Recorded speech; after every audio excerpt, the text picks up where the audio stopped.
Hi అండి, అందరికీ నమస్కారము. నా పేరు గౌతమి. ఈ వీడియోలో అయితే నేను మీకు ఒక మంచి మనీ సేవింగ్ ఐడియా అయితే చూపిస్తానండి. అది కూడా 2 మంత్స్. ఇప్పుడు ఏప్రిల్ నెల కదండి, ఏప్రిల్ నెల, మే నెల, ఈ 2 నెలలు కూడా నేను చూపించే పద్ధతిలో డబ్బులు దాచుకుంటే 4,550 రూపాయలు అయితే సేవ్ చేసుకోవచ్చండి. అది కూడాను ఏప్రిల్ నెలలో మనకు 30 రోజులు ఉంటాయి కదా, మే నెలలో 31 రోజులు ఉంటాయి కదండి. ఈ ఏప్రిల్ నెల 30 రోజులు ఏం దాచుకోవాల్సిన అవసరం లేదు. ఒక 20 రోజులు దాచుకుంటే సరిపోతుంది. ఇప్పుడు ఈ రోజు 7వ తారీఖు కదా, రేపటి నుంచి కానీ ఎల్లుండి నుంచి కానీ బిగించేసుకొని దాచుకోవచ్చండి. ఒక 20 రోజులు దాచుకుంటే సరిపోతుంది. తర్వాత ఈ మే నెలలో మనకు 31 రోజులు ఉంటాయి కదండి. మే నెలలో 31 రోజులు కూడా దాచుకోవాల్సిన అవసరం లేదు. 24 రోజులు దాచుకుంటే సరిపోతుంది.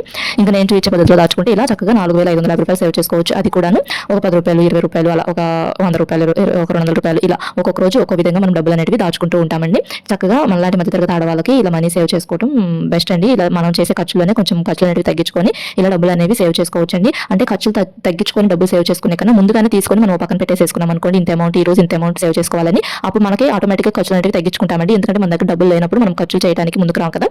అలా ఆలోచిస్తే చక్కగా డబ్బులు సేవ్ చేసుకోగలమండి.